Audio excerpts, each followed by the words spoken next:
누가복음 4장 1절로 13절 말씀을 우리 한 절씩 교독하겠습니다. 예수께서 성령의 충만함을 입어 요단강에서 돌아오사 광야에서 40일 동안 성령에게 이끌리시며 마귀에게 시험을 받으시더라. 이 모든 날에 아무것도 잡수시지 아니하시니 날수가 다함에 줄이신지라. 마귀가 이르되 네가 만일 하나님의 아들이거든 이 돌들을 명하여 떡이 되게 하라. 예수께서 대답하시되 기록된 바 사람이 떡으로만 살 것이 아니라 하였느니라. 마귀가 또 예수를 이끌고 올라가서 순식간에 천하 만국을 보이며 이르되 이 모든 권위와 그 영광을 내가 네게 주리라. 이것은 내게 넘겨준 것이므로 내가 원하는 자에게 주노라. 그러므로 네가 만일 내게 절하면 다 네 것이 되리라. 예수께서 대답하여 이르시되 기록된 바 주 너희 하나님께 경배하고 다만 그를 섬기라 하였느니라. 또 이끌고 예루살렘으로 가서 성전 꼭대기에 세우고 이르되 네가 만일 하나님의 아들이거든 여기서 뛰어내리라. 기록되었으되 하나님이 너를 위하여 그 사자들을 명하사 너를 지키게 하시리라 하였고 또한 그들이 손으로 너를 받들어 네 발이 돌에 부딪히지 않게 하시리라 하였느니라. 예수께서 대답하여 이르시되 주 너의 하나님을 시험하지 말라 하였느니라. 함께 읽습니다. 마귀가 모든 시험을 다 한 후에 얼마 동안 떠나니라. 아멘. 예수님께서 마귀에게 시험을 받으셨다 하는 내용인데 이 내용을 여러 가지 관점에서 보겠지만은 왜 예수님께서 마귀에게 시험을 받으셨을까? 예수님의 관점에서 왜 예수님이 마귀에게 시험을 받으셨을까? 오늘 그러면 마귀가 예수님을 이기지 못할 텐데 왜 시험했을까? 이런 점도 우리가 생각해 볼 수 있고 예수님의 시험 받으심으로 승리한 것이 오늘 우리와 어떤 관계에 있는가? 이런 점도 우리가 생각을 해볼 수 있습니다. 우리 예수님은 30년 동안은 개인 생활을 중심에 하셨지요. 누가복음 3장 23절에 보면 예수께서 가르치심을 시작하실 때쯤 30세쯤 되시니라. 30세쯤 되었다 그랬습니다. 그때까지는 예수님의 개인 생활을 쭉 하셨습니다. 예수님 개인 생활을 성경에 많은 기록이 없습니다. 예수님 개인 생활의 내용을 요약해 보면 12살 때 예루살렘 성전에 올라가서 성전에 있는 지도자들과 토론했다 하는 내용이 하나 나오고 그리고는 목수일을 하셨다. 목수일을 하셨다. 그리고 순종했다. 그 내용이 전부입니다. 여러분 목수일이라는 게 쉬운 일은 아닐 겁니다. 오늘은 기계가 상당히 많이 공급이 돼 있으나 그 당시 도구들이 별로 좋지 않았고 또 목수라는 게 뭡니까? 버려진 나무, 쓸모없는 나무 이런 것들을 잘 가공해서 쓸 수 있도록 만드는 거 이게 목수예요. 필요한 데 쓰이고 사람의 생활에 유익하도록 만들고 그 일을 하신 분이 목수지요. 우리 예수님이 우리 인생, 쓸모없는 인생, 타락한 인생, 불순종한 인생을 우리 주님께서 쓸모 있도록 유익하도록 하나님 나라 백성이 되도록 만드시는 그 일을 목수일을 하시면서 생각하지 않으셨는가 생각하고 또 하나님 앞에 순종하는 것은 말할 것도 없고 육신의 부모에게도 순종하셨지요. 그래서 기독교의 덕목에 순종이라는 것은 우리가 꼭 기억해야 될 중요한 덕목이 됩니다. 그러다가 30세쯤 공생애를 시작하셨는데 그럼 33년에 별세했다는 그거는 어디 있느냐? 33이라는 말은 성경에 안 나옵니다. 근데 요한복음에 보면 예수님이 공생애를 하시고 예수님이 유월절을 지켰는데 그 유월절이 4번 나와요. 4번. 4번이니까 3년이에요. 3년. 그렇게 해서 33년이라는 것을 우리가 유추해내고 있습니다. 예수님이 공생애 한 것을 공식적으로 우리 예수님이 나타나셨지요. 그래서 다른 교파에서는 주현절이다 뭐 그런 말을 합니다. 우리 주님이 나타나시는 그런 때다 이렇게도 나옵니다. 어떻게 나타나셨는가? 세례 요한이 회개의 세례를 베풀었습니다. 그런데 어느 날 예수님이 세례 요한에게 오시는 거예요. 요한이 그걸 보고 깜짝 놀랐지요. 아니, 우리 어떻게 주님이 세례 받으러 오십니까? 나는 예수님의 신발끈을 풀거나 묶는 그런 역할도 할 수 없는 자인데 어떻게 예수님이 세례 받으시러 오십니까? 그랬더니 예수님께서 하나님의 의를 이루기 위함이다. 마태복음 4장에서 그리 말씀했습니다. 하나님의 의, 즉 하나님께서 의롭다 하심을 이루는 거다. 이게 무슨 말이지요? 우리 예수님이 하나님이시지만은 참 사람이다 그런 말이에요. 예수님 세례 받을 필요 없어요. 왜 세례 받습니까? 사람으로서 공식적인 일을 하는 일에 등장됨으로 말미암아 하나님께서 의롭다 하심을 이루기 위해 세례를 받으셨다는 거예요. 그리고는 성령의 이끌림을 받아서 광야로 가서 40일 동안 먹지도 않고 마시지도 않고 금식하시면서 기도하셨다 그랬습니다.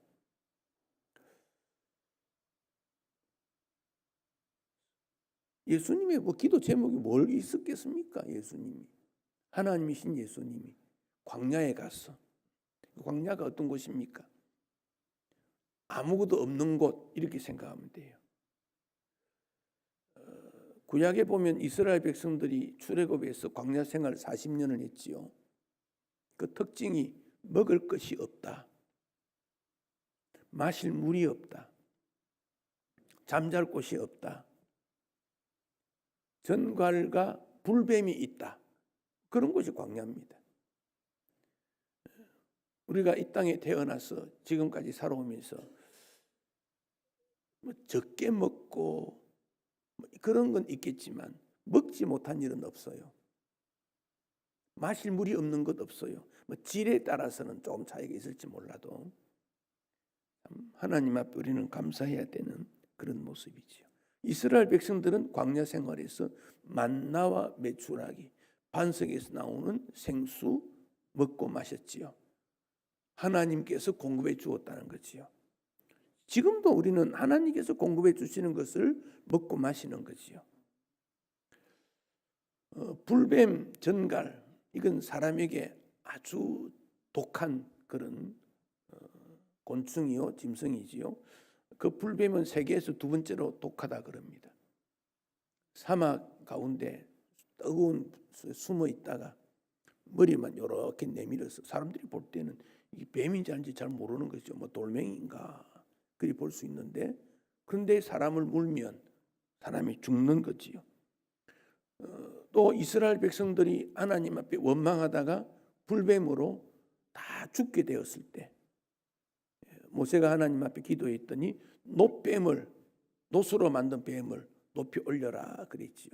쳐다보는 자는 산다. 이 노뱀은 요한복음에서 예수님이다 그랬습니다. 그러니 먹는 것, 마시는 것, 정서적인 것, 육체적인 것, 영적인 것 모든 일은 우리는 하나님 중심으로 사는 거다. 그 점을 생각해야 됩니다. 인생이 짧게 사냐 길게 사냐 그게 중요한 것이 아니라 하나님의 뜻을 얼마나 이루면서 사느냐 거기에 관심을 둬야 합니다.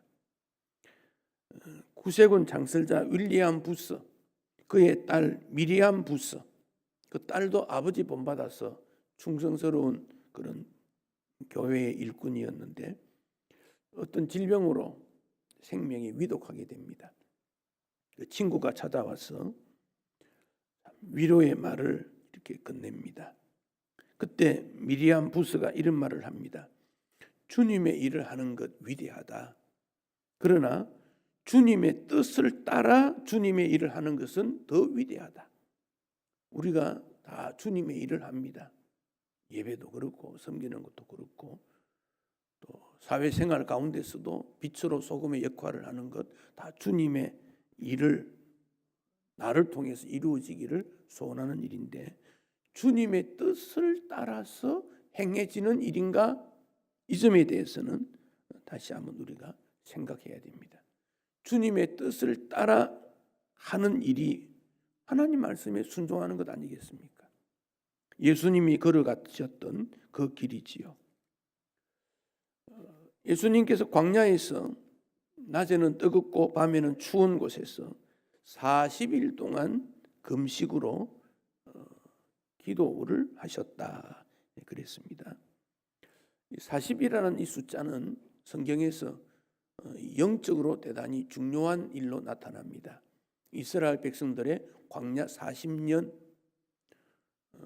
노아 방주 비가 내렸던 그 40일 엘리야 선지자가 일을 하다가 도망을 가고 피곤해서 광야에서 40일 지난 것 이런 내용들이 많이 나오지요. 40은 인간이 견디기 어려운 그런 숫자이기도 하고 그러면서도 이 40은 잘못된 관계를 끊고 새로운 것을 준비하는 그런 계기가 되는 것이지요. 유럽의 페스트 그 전염병이지요. 그게 유행했을 때 선박에 물건이 이래 부두에 들어오면 40일 동안 격리했다 그래요. 성경에 40일을 따라서 했다 그럽니다. 40일은 끊고 무언가를 시작하는 어떤 그런 개념인데 봄이 되면 부활절 앞에 일정 기간 동안 또 우리가 그런 시간들을 통해서 우리 자신들의 과거를 끊고 새로워지려고 하는 노력들 이런 것도 40일이라는 숫자가 나타나게 됩니다. 광야 40일 주야로 금식하며 경건의 훈련을 했던 예수님. 도대체 예수님이 40일 동안 무슨 기도했겠습니까? 결혼 그런 거겠습니까? 직장이겠습니까? 무슨 기도를 했겠습니까? 좀 궁금하지 않습니까? 예수님의 앞부분과 뒤를 보면 십자가를 지시는 그 사명을 감당할 수 있게 해달라 하는 기도를 하셨다는 것을 알게 됩니다. 오늘 누가복음 4장 1절에 성령의 충만함을 입어 그리고 성령에게 이끌려 40일 동안 그렇게 했다 나옵니다.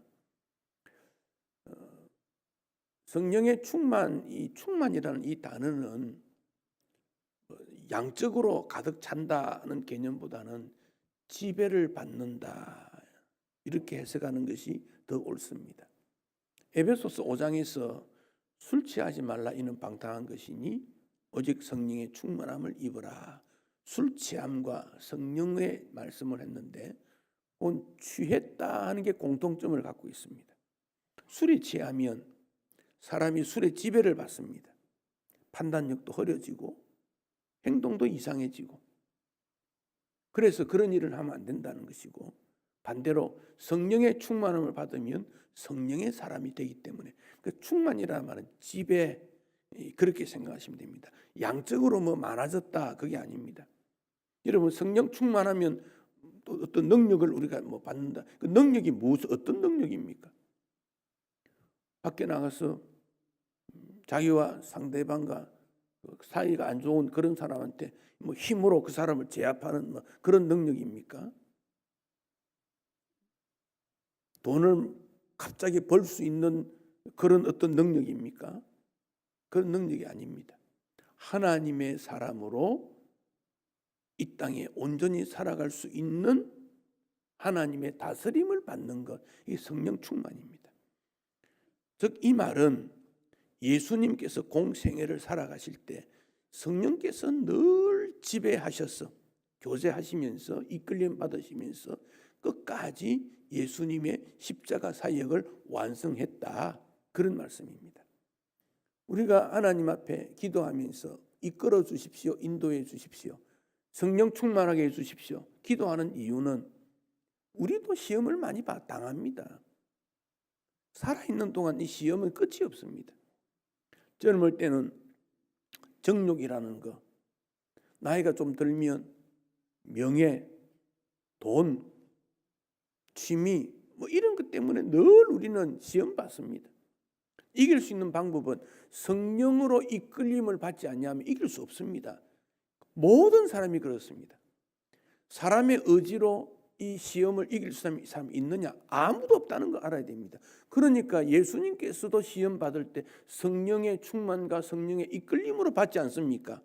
그게 아니면 예수님도 할 수 없을지 모릅니다. 그런데 왜 그러면 예수님이 마귀에게 시험을 받았는가?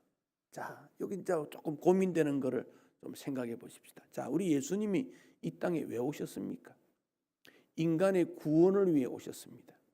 그럼 인간의 구원을 위해 예수님 오셨다면 신이신 예수님과 인간이신 예수님을 우리 예수님은 두 가지 다 가지고 있습니다. 그 신인 동형이라는 말을 씁니다. 하나님이면서 인간이다 그런 말입니다. 그러면 하나님으로서 구원의 일을 이루었다면 인간의 구원은 완성이 되지 않습니다. 왜? 하나님이시니까. 그런데 인간의 죄는 죄 없는 예수님이 인간이 되심으로 그 인간이 되신 예수님이 타락한 인생들의 죄를 감당하신 겁니다. 그래서 예수님의 십자가가 고난인 것은 신이신 예수님을 접근하면 안 됩니다. 인간이신 예수님의 접근입니다. 그러면 마귀가 지금 도전을 했습니다. 돌로 떡 만들어 먹어라. 예루살렘 높은 올라가서 뛰어내려라. 영광과 권위를 다 주겠다. 이 말은 인간 예수를 포기해라 그 말입니다. 인간 예수됨을 포기해라. 여러분 40일이 아니라 이틀만 먹지 않아도 사람 눈에는 먹는 것만 눈에 보입니다. 한 일주일 안 먹으면 어떻게 되겠습니까? 돌을 보면요, 저게 떡인가? 그리 볼 거예요. 그림자만 봐도 먹는 거 그림자만 봐도 춤을 꿀꺽 넘기지 않겠습니까? 그러니까 그걸 이용하는 거지요. 그걸 이용해서 예수님을 넘어뜨리려 하는 거지요. 그래서 예수님께서 능력이 있습니다. 40일 기도하셨기 때문에 예수님께서 오병이어로 풍성히 만들어서 5천명 먹이는 능력을 가지신 분 아닙니까? 질병도 치료하고 자연재해도 다 능력 있게 하시는데 왜 예수님이 마귀에게 시험 받는가? 참 인간 예수로서 이 사역을 감당하겠다는 그것을 마귀는 하지 말라는 겁니다. 이것을 하지 않으면 예수님의 구원의 계획은 완전히 무산되기 때문에 그렇습니다. 마귀가 어떤 존재입니까? 마귀 사탄 같은 겁니다. 이게 요한계시록 12장에 보면 9절 이하에 보면 큰 용이 내쫓기니 옛뱀 곧 마귀라고도 하고 사탄이라고도 하며 마귀 사탄은 같은 존재입니다. 마귀의 특징은 뭐냐? 온 천하를 꿰는 자, 꿰는다, 속인다, 미혹한다, 길을 잃게 만든다, 우리로 하여금 방황하게 만드는 이게 마귀입니다. 사탄은 어떤 존재냐? 곧 10절 뒷부분에 보면 참소하던 자, 이게 사탄입니다. 그 마귀는 거짓의 압이라 그랬습니다. 속이는 겁니다. 마귀에게 지배를 당하면 그 인생이 속습니다. 행동이 속습니다. 말과 계획이 속이는 일만 한다는 겁니다. 사탄은 참소한다는 말은 뭡니까? 고발자 그런 말입니다. 하나님 앞에서 아유 하나님 저 사람 저리 사는데 구원할 겁니까? 욥기에 보면 많이 나오지요.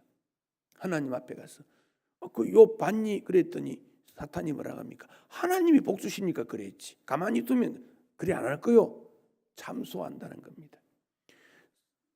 마귀 사탄이 있고 그 밑에 귀신들이 있습니다. 귀신들이 쫄개입니다. 쫄개. 여기 이런 것들을 악한 영들이라 그리 말합니다.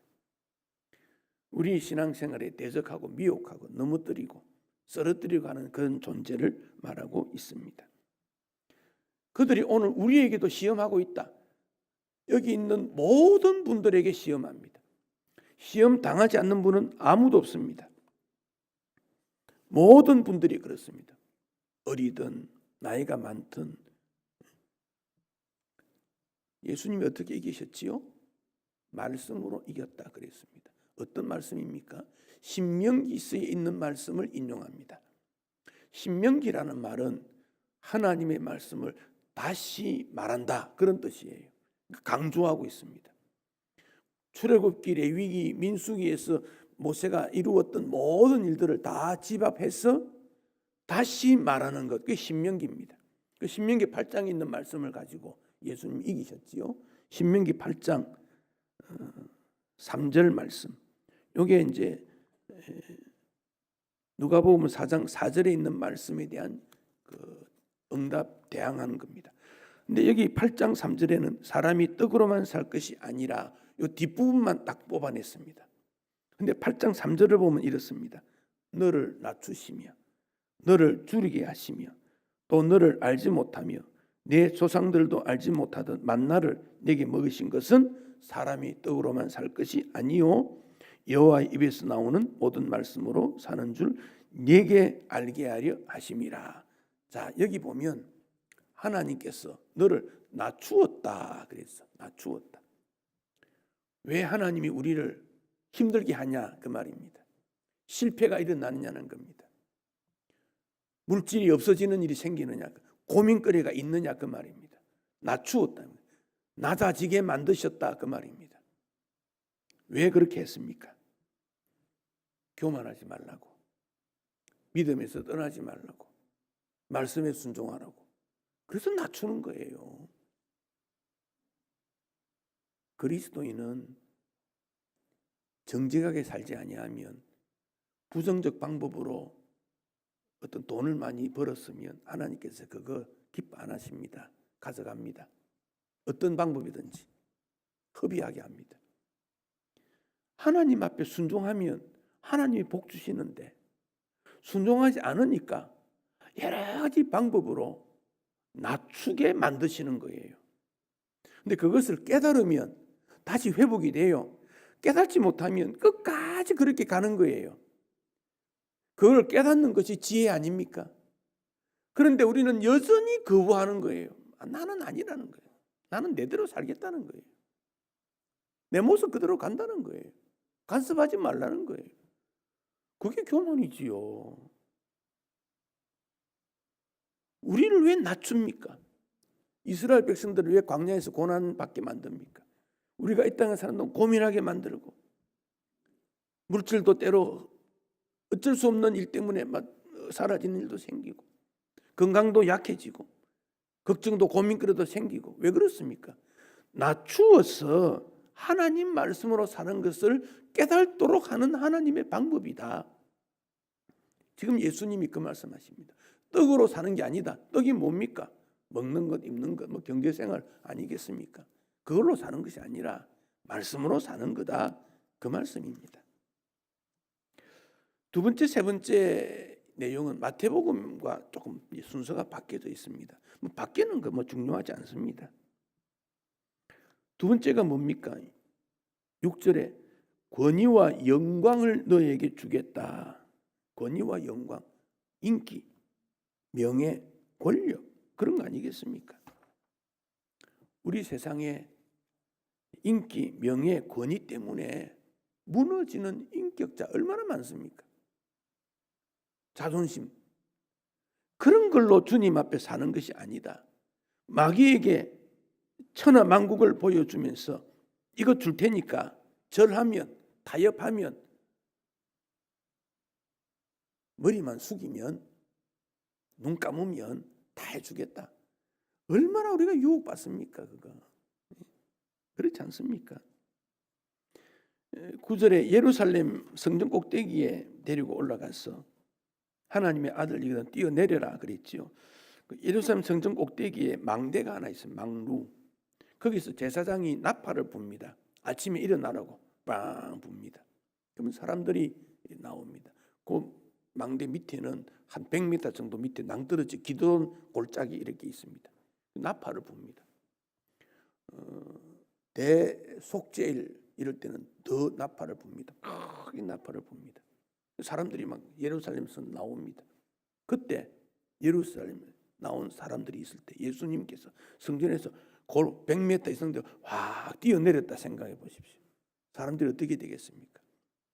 박수갈채를 하고, 또 시편 91편에 사자를 명해 천사를 명령해서 너를 지키게 한다고 하지 않았느냐. 예수님이 뛰어내렸는데 천사가 나타나서 예수님을 다 받았다고 합시다. 그럼 사람들이 어떻게 되겠습니까? 와, 그 예수는 신이다, 그러지 않겠습니까?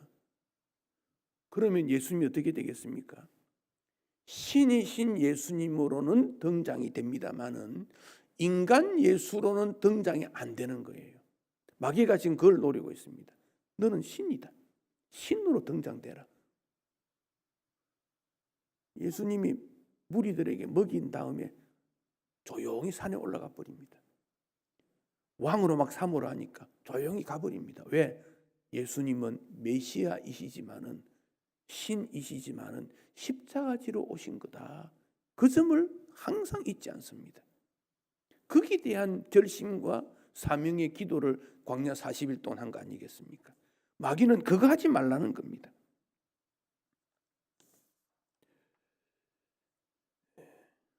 요한 1서 2장 16, 17절에 보면 세상에 있는 모든 것을 세 가지로 분류를 했습니다. 육신의 정욕, 안목의 정욕, 이생의 자랑. 그런데 이것은 다 아버지로부터 온 것이 아니고 세상으로부터 온 것이다. 요한일서 2장 17절, 이 세상도 그 정욕도 지나가되 하나님의 뜻을 행하는 자는 영원히 거하리라. 우리 예수님을 통해서 우리는 그 사실을 알게 됩니다. 예수님께서 마귀를 어떻게 이겼습니까? 성령의 이끌림 받아서.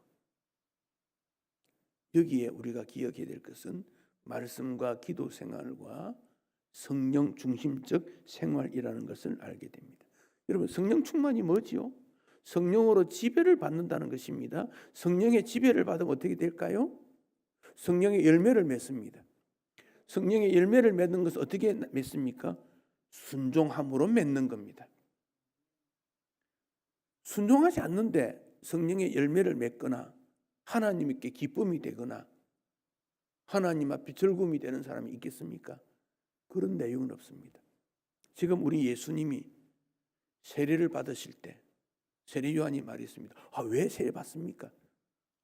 아버지의 뜻을, 의를 이루기 위해서, 아버지가 계획한 의로움을 이루기 위해 세례 받는 거야.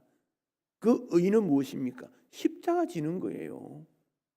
마귀는 이제 당신이 공식적으로 등장되었으니 십자가 지지 말고 신으로 등장되어서 사람들을 이끌어가고 인기 있게 하고 지배를 하고 다스리면 되지 않느냐. 십자가 질 필요가 뭐 있냐. 지금 그거 말하는 거 아닙니까? 예수님께서는 무슨 말이냐?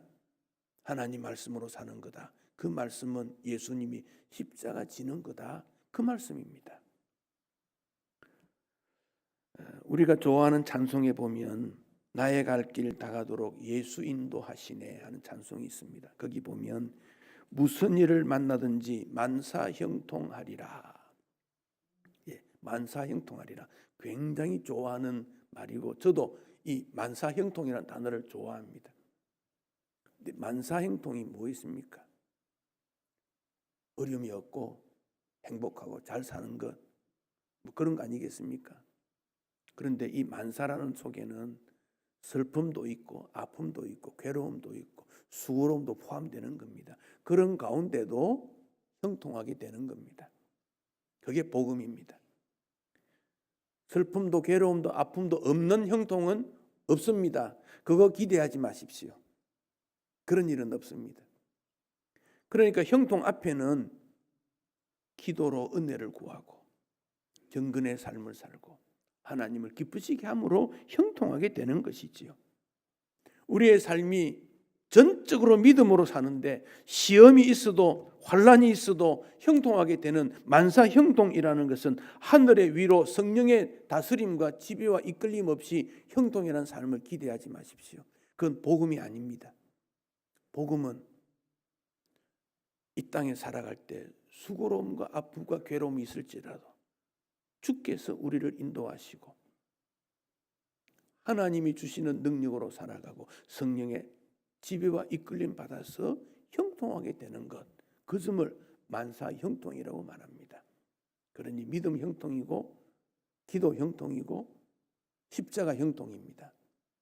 마귀는 우리에게 그런 거 빼고 형통만 주장하고 있지만 우리 주님은 십자가를 통한 형통을 다짐하고 말씀하고 있고 오늘 우리에게 본을 보이시면서 오직 하나님만 경배해라. 그럴지라도 하나님 중심으로 살아라. 축복하고 있습니다. 앞으로 우리가 살아갈 날이 많이 있습니다. 마귀는 지속적으로 미혹할 것이고 무너뜨리게 할 것입니다. 나의 약점을 통해서, 우리의 약점을 통해서, 자존심을 통해서 침투해 오고 있습니다. 그러나 우리는 성령의 지배와 이끌림 받으면 승리할 수 있다. 주님이 말씀하셨고 본이 되셨고 십자가 지심으로 승리하신 주님께서 우리를 반드시 승리하게 하실 것입니다. 주 안에서 승리하시기를 축복합니다.